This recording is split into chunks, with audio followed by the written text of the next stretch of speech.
Hey there, I'm Tracy Rigdon, and this is the Contrast Project Lounge Podcast.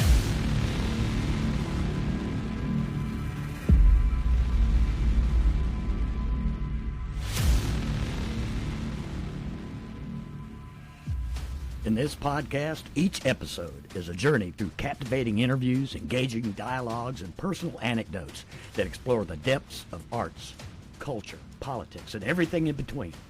My goal? To leave you inspired, informed, and entertained. Often random, but always relevant, always real, and practically nothing is off limits. So whether you're an art aficionado, a political junkie, or simply someone seeking a fresh perspective, this podcast is for you. Are you ready for this? Let's do it. Welcome back to the program, kids. I have with me today pelvic floor physical therapist and sex counselor, Dr. Sara Sohn. Sara, how are you doing? I am doing great. I'm so glad to be here. Thank you for welcoming me onto your awesome podcast. Well, you're a very interesting character. I tell you, I've been following you, on social media. You're a pretty interesting person, and it just struck me as this is something. I don't know if you know it or not, but I'm a retired ICU nurse. So the whole physical therapy aspect of what you do is no stranger to me. However, when I mentioned that you were going to be on the program, people said, "Well, I had to Google that." So explain to our listeners what Dr. Sara Sohn does as a pelvic floor physical therapist. Well, thank you for, acknowledging how uncomfortable, sometimes I take for granted how often I talk about really private things, right? So like pelvic health and sexual wellness and forget that some people have never heard those words and what that might feel like. So a pelvic floor physical therapist has a doctorate in physical therapy, so the muscles of the body, and then we specialize in the private muscles of the body, right? So, or the genital area. So those are muscles just like anywhere else. And we help people with things like if they're peeing their pants, so leaking urine when they laugh, cough, sneeze, jump on the way to the bathroom.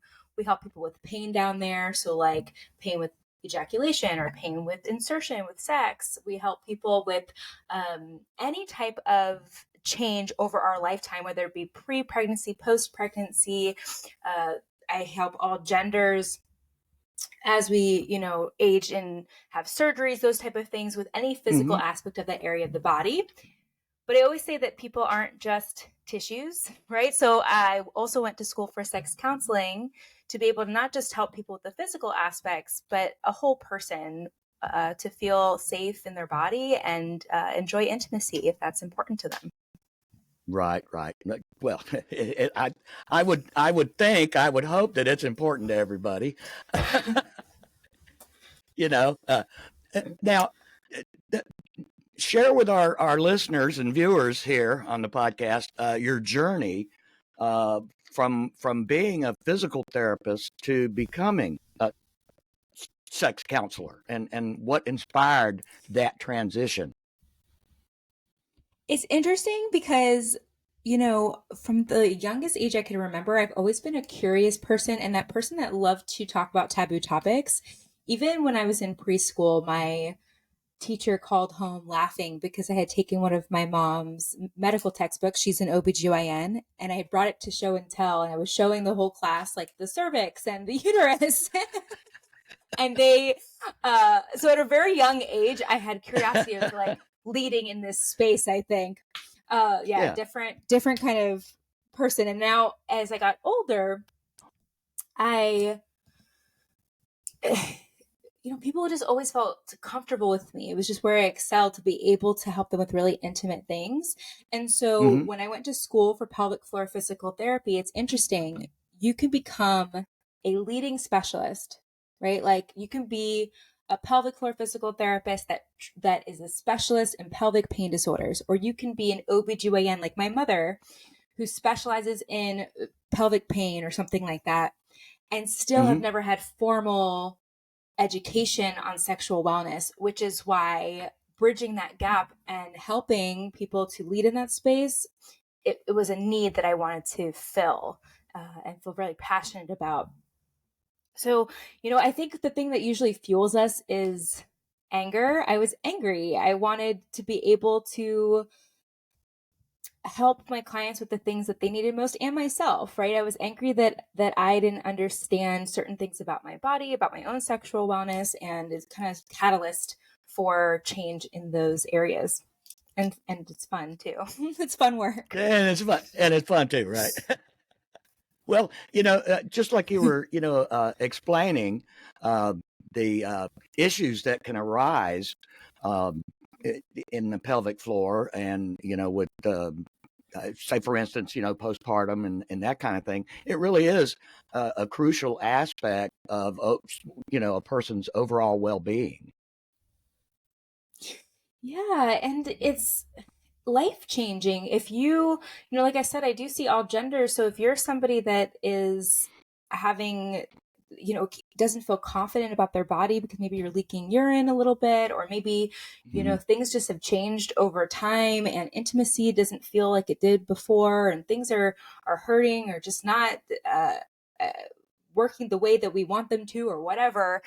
It sometimes can feel very lonely, like there's nowhere that you can be open about these concerns and talk about them.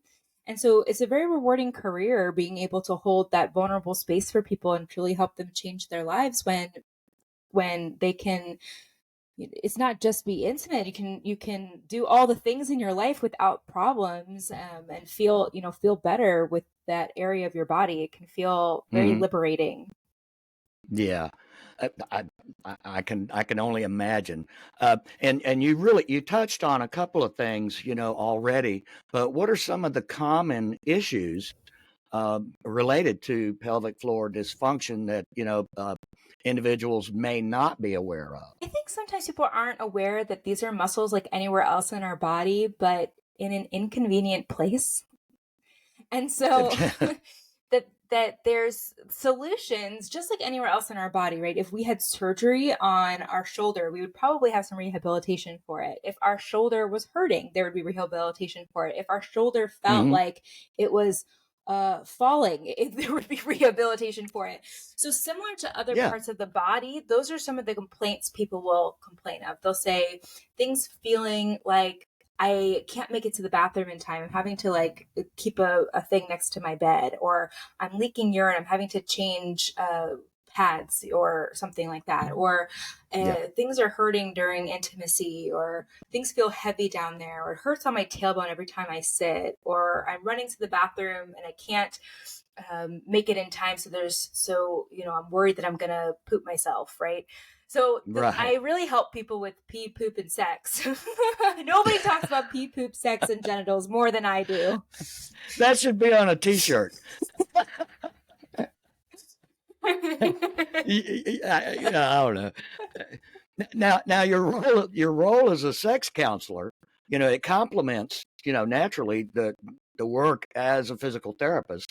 Uh, how do these two areas of expertise, intersect, and how do they? We touched on some of that already, but really overall, if you're talking about pelvic floor, dysfunction and therapy in that area, and then you intersect the intersection of sex Mhm, counseling with that. Uh, how mhm. how do these things, and I think there's clear answers for that, but how do these two together, benefit your clients? Great question. So I am very lucky where I started my own practice and I have a lot of time with my clients. So for anyone in close to where I live, in the Jacksonville, Florida area, I have my own practice called Confident Pelvic Rehab. And I see people between 1 and 2 hours for over a period of time. So we work on feeling safe in your body with a lot of the physical aspects, but Hmm. also talking about, healing is a journey where pleasure can be involved throughout every aspect. So how do we start to talk to our partner about sexuality? How do we start to form our own erotic map? How do we start to understand and like let go of some of maybe the shame we're carrying, those kind of things? and Mm-hmm. then helping them to explore. So that's a big part of what I do with my one-on-one clients. But I also see a need to, because my practice is so unique, a lot of other health providers and other leaders in this space started to reach out to me to ask how I do that work. And so I created a online education platform for health providers and coaches that want to lead in sexual wellness, and they learn about a lot of these different things in a very in a way where they feel comfortable to have a beginner's mind, you know, an MD, a ICU nurse, a coach. All these people have something so important to give and collaborate with, and we can collaborate with each other and really grow together to be able to help all of our clients around the world. It's really rewarding. Yeah, yeah. And and you were talking about, having discussions with your partner about, Uh-huh. about a healthy sex life with your partner. Um, what are and sometimes that is, I mean, when people talk about intimacy, the hard discussions sometimes that couples, go to couples therapy for, because they're not having those tough discussions, or those kinds of things. And so, in your practice, on that aspect Mm-hmm. of it, what are some of the challenges that you may have heard or encountered, or that about, where couples may need to have those discussions, where one of your clients, say for instance, a woman, is coming to you for pelvic floor dysfunction, and is Mm-hmm. experiencing difficulties with sex, whether it be pain or that kind of thing, and is trying to come to grips, or the realization of the actual physical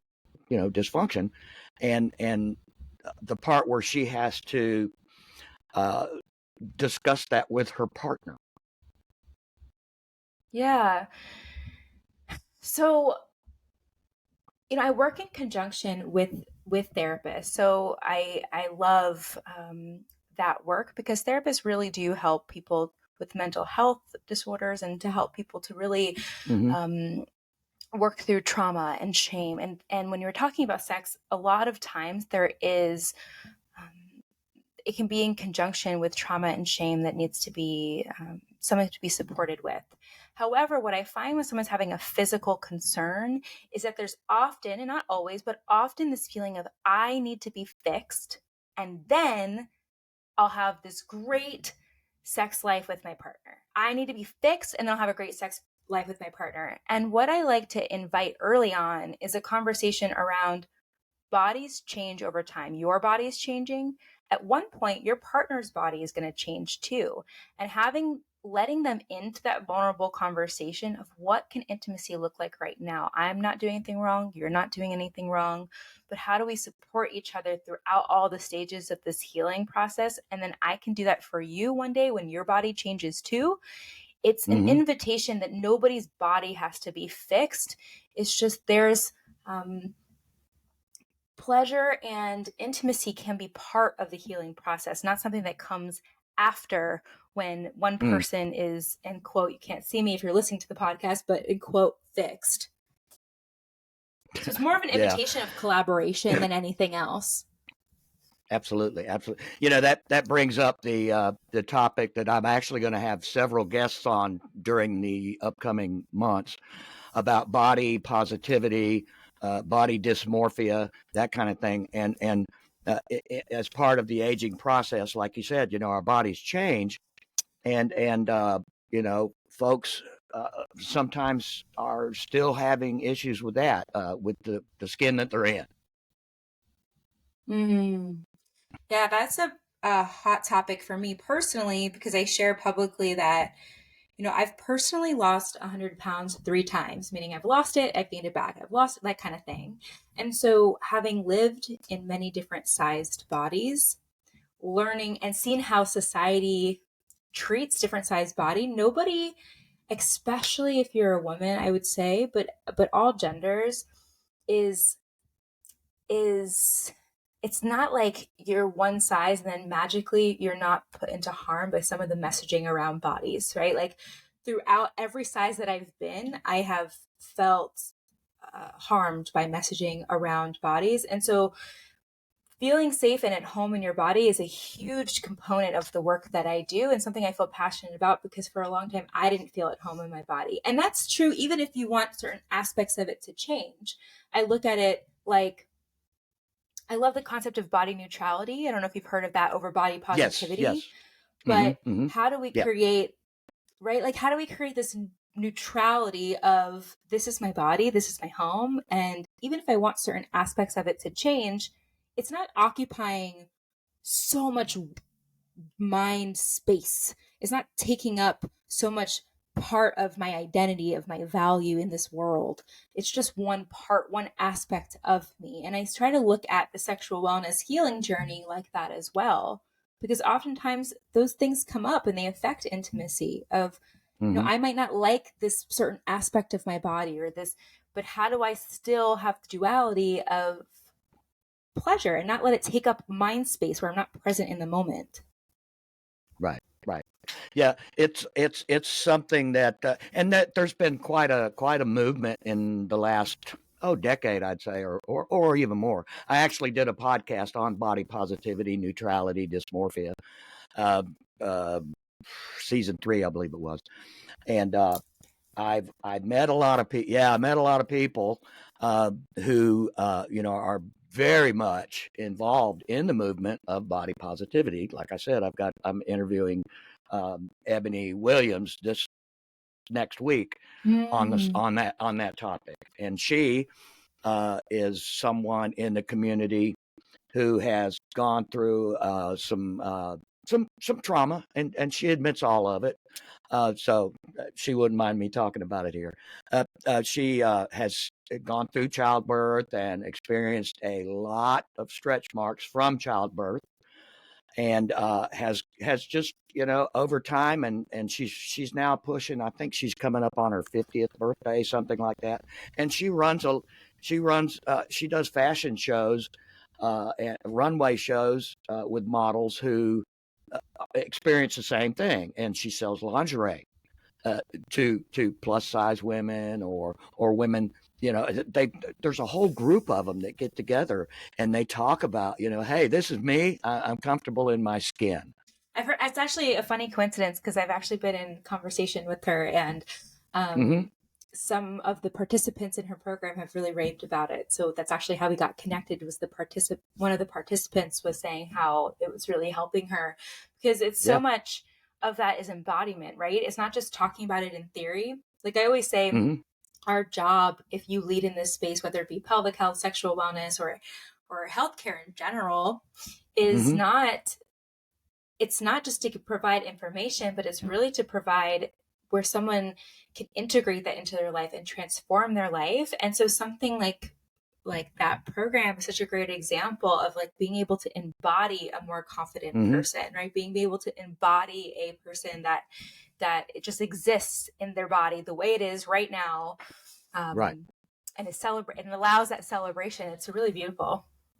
It is, and she's a delightful person, and in person. We we had first met. Yeah, we had first met a couple years ago, and it was actually on a runway. My friend Michael Armano, he makes suits. He's a tailor, and he had a fashion show down at James Weldon Johnson Park a couple years ago, on the same night as Art Walk, and we all gathered at the Folio Mm-hmm. offices and that kind of thing. And he talked me into going on the runway with all of them, and Ebony was one of them. How So we had a good. cool! What I fun! know. I know. You know, I was talking to Jim last night, Alabiso, and he said, you know, well, it comes a point, you know, when we start aging out. You know, I asked him about, you know, going back on camera and that kind of. Yeah, I asked him about going back on camera again and doing some stuff with the podcast here, and he's going to be on the show this week. But he was like, you know, when you start aging out like us, and I'm like, I'm not aging out, brother. No, I would say that's part of body neutrality, is saying that there is no age out. Like visibility, I could be visible at any age. So that is making a change. I love that. Do you know how I know Jim, by the way? Open water. Yeah, we swim with sharks together. Yeah, I always liked it. You know, when he would go out swimming, he's always posting these pictures of the river or the ocean or what have you when he's doing open water. And he's always talked about to the sea, to the sea. I love that. Mm. Yeah, I like that show he created with that. But, I think there's a Yeah. metaphor here with swimming with sharks, It's like you're talking about really taboo things. You and I are not doing something so different, right? We're both talking about really taboo things and showing that, you Yeah. know what, it's not it's not as scary and as dangerous as it looks, So like when I swim in the ocean, people will say, well, oh my goodness, you're going to get eaten by a shark and you're swimming out really far and you're going at dawn and all of these things. And same thing when I talk about sex online, they're like, that is terrifying. You're talking about your sexual identity. You're talking about yourself. You're talking about, sex, just even the word pleasure. It's like I'm swimming with sharks in their mind. So we're not so different in the work that we do of showing Yeah. people that honestly, once you start swimming, it feels good. It's liberating. It's liberating to be yourself and to talk about these taboo things that we all struggle with. Yeah. It's not so scary. It doesn't end up being a shark. It actually ends up being a beautiful sunrise. And it feels amazing. Yeah, absolutely, absolutely. Yeah, I'm not a real strong swimmer, although I was born and raised in Florida. I'm not a strong swimmer, but I know what a rip current looks like. You're like, I'm not afraid of the sharks. I'm afraid of myself and my own abilities to swim against this current and not freak I out. I know. I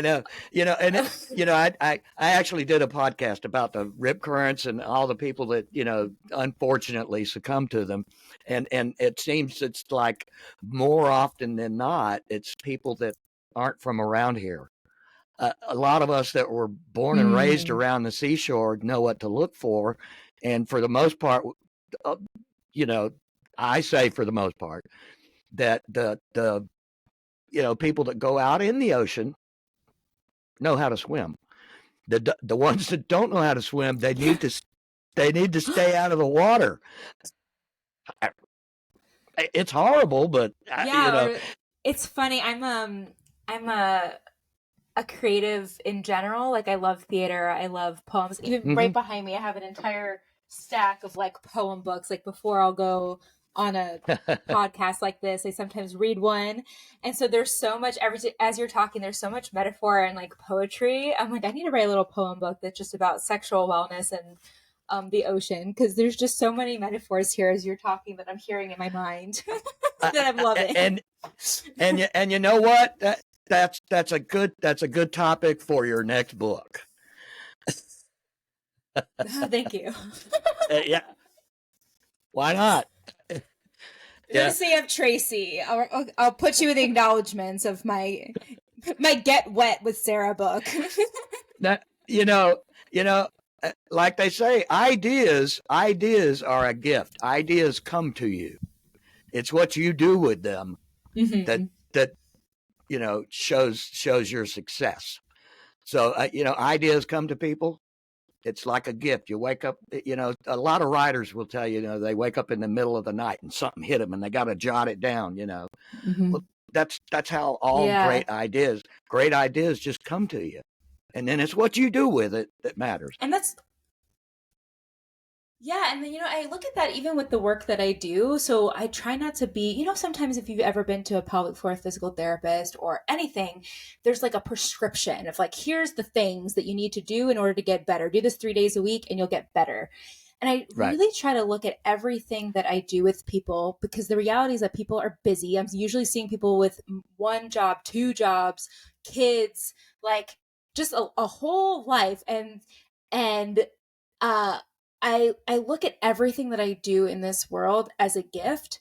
And some gifts that I might recommend to somebody are savored. And they're like, ooh, I can't wait to open this every day. Some gifts are like, I'm going to regift that. That's not for me, but I think it's for this person. And some gifts you're just going to, I'm not going to open that one. I'm not in the mood for that one today. And that's fine. So anything, even listening to this podcast, there's going to be some things that we share that you might look at as a gift of like, that really resonated with me and I want to keep it. And then you might be like, there's a lot of gifts there that just were not for me. And that's okay. That's how I look at a lot of the work that I do anyway. Well, here's one that might not be for you. I'm notorious for telling people to go walk barefoot in their yard. I live on a big piece of property, and every single morning when I have my coffee, I actually go walk in the yard barefoot. I do it almost every morning. I go out there, and I've got like 14 feral cats on the property. They follow me around the yard, and I'm out there in my bare feet. And then I post every year during Naked Gardening Day.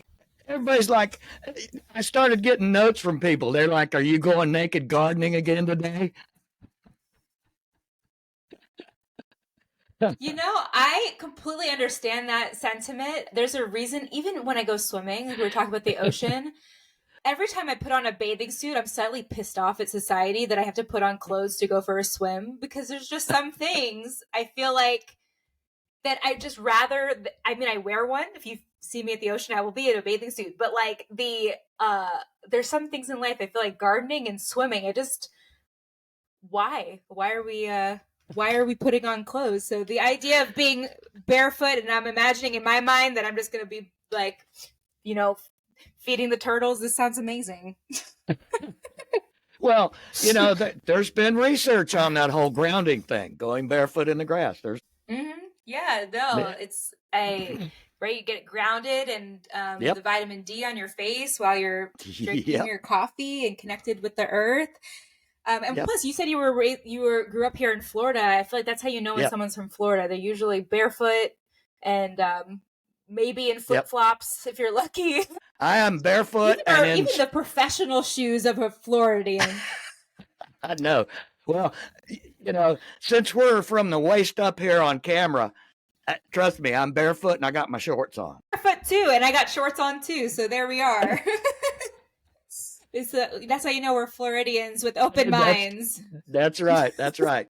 Now, listen. Moving on from Confident Pelvic Rehab, let's talk about Better Sex by Sara. Mm-hmm. Sure. So, I know we covered Confident. Yeah, I know we covered a lot of that already, but it's actually two different things, correct?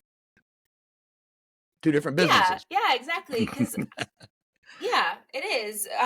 So one, Confident Pelvic Rehab, I help people one-on-one with Confident Pelvic Rehab.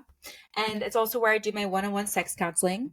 And then Better Sex by Sara was created to make change in this space. It's for health providers and coaches and people that really want to cultivate change in this space. I have a 6-month program where we meet, and it's just a lot of fun. I take people through, like I said, it's not just information. It's a really transformative process where I can help create some of the change that I wish existed in the health and wellness communities. And it's just a lot of fun. I get to have conversations like this on my Monday afternoon, So I'm very thankful. We have if you are listening and you're a health provider or coach and you have wanted to kind of delve into some of these things, I do have a Facebook group called Better Sex by Sara, and it's been a wonderful journey. Very good. And when I published this episode, both on YouTube and on the website and on all the streaming platforms, in the description and in the blog post, I'll include all your links to where people can find you. Yeah, perfect. Yeah, I have a little link tree, and honestly, I'm really at the moment very easy to chat with. So if you find me on social media and you send me a message and you just want to connect, I most of the time will respond, unless it's a rude message. Maybe down the line, if there's unless you get a troll, unless a troll shows up.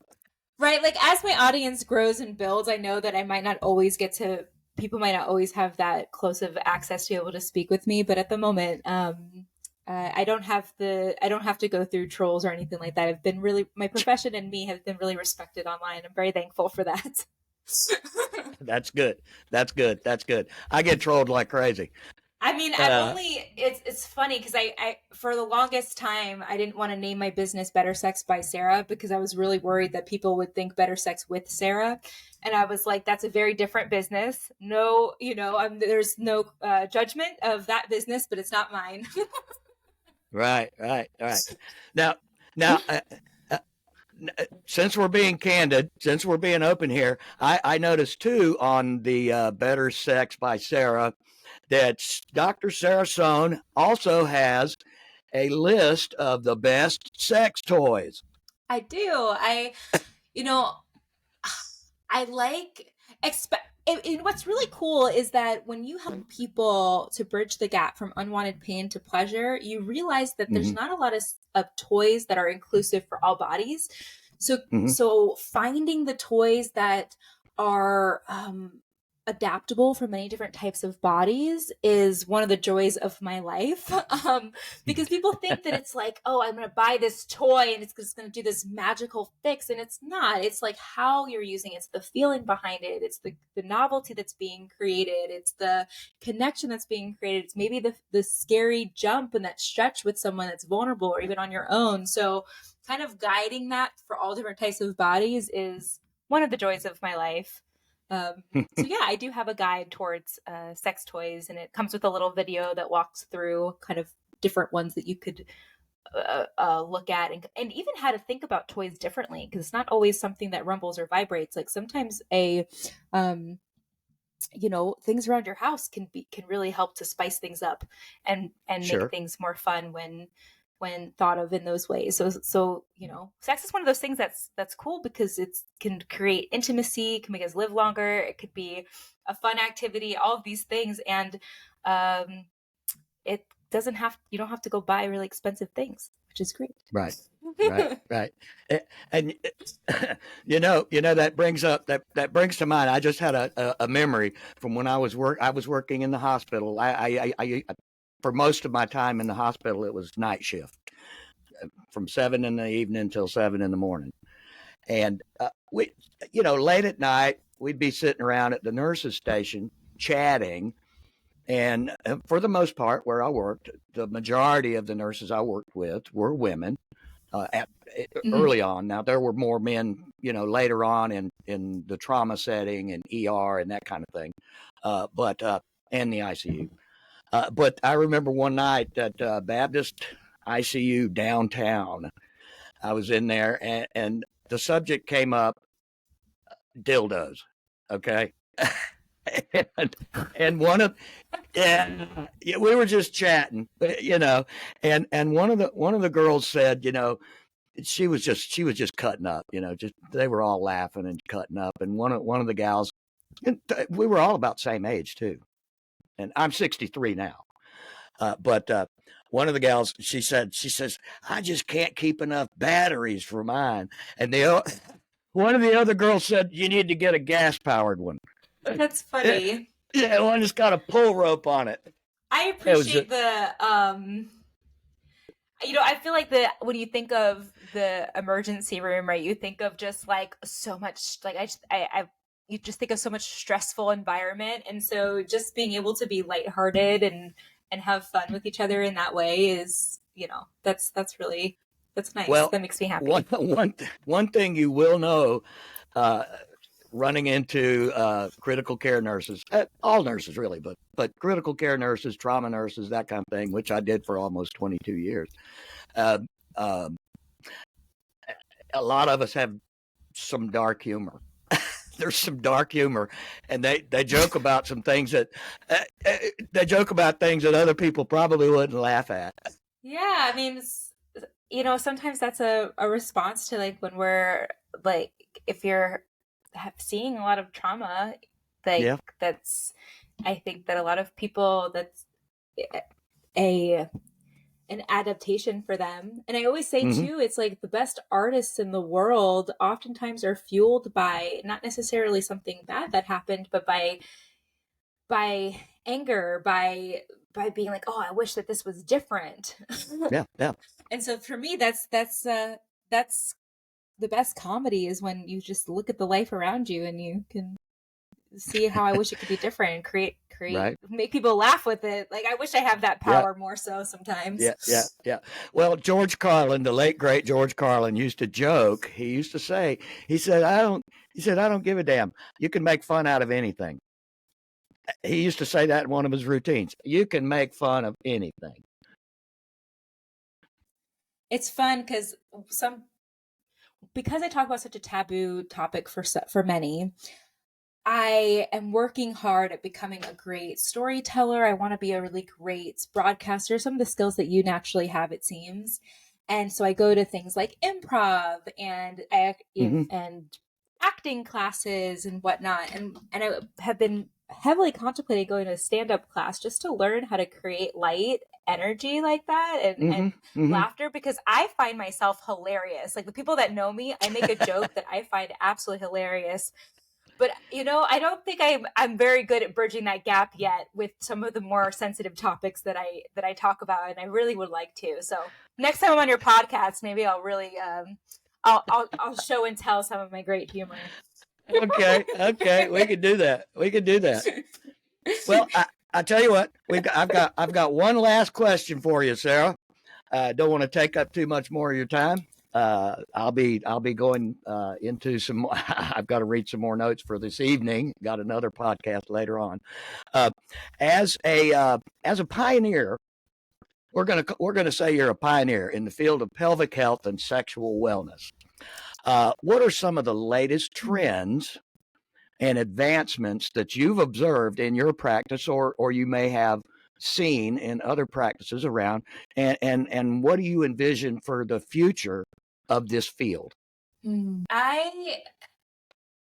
It's actually pretty simple. I truly envision for this field where we as health providers and coaches, especially in these intimate spaces, are leaders in sexual wellness. And I know that seems kind of simple, but at the moment it's not like that. It's like, oh, I help people with the tissues of their body. I help people to sew that thing up or to relax that muscle or to, I help this very specific type of thing, but I don't actually lead in sexual wellness. I don't actually ask inquisitive questions and have ethical curiosity and be able to support them. So where I see us going is the health field and at large, starting to have sex education and sexual wellness conversations be integral to the learning, to the curriculum, be integral to the questioning that we ask, be a part of the treatments that we provide, that it is something that's important. It's not just this thing that we might laugh about sometimes, right? Like it's an important thing, just like breathing for people's livelihood and pleasure and connection with the earth and this time on this planet, right? We all need some barefoot time walking outside, and we all need to be able to enjoy intimacy in the way that feels unique to us. That's my take-home message for today.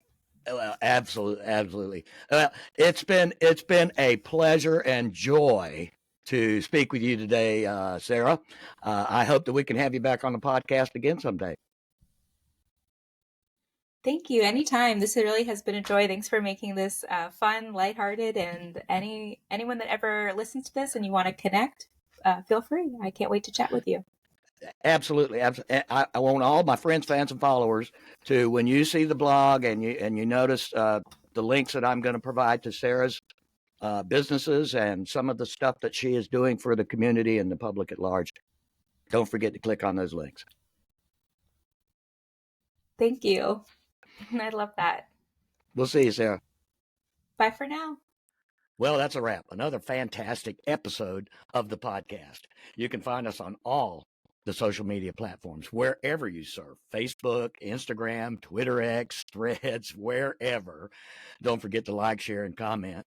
And on our YouTube channel, don't forget to like, share, comment, and smash that subscribe button. If you're streaming audio for the podcast, you can find us wherever you get your favorite podcast programs. In the meantime, I like to tell everybody, take care of yourselves and each other. Until next time, peace.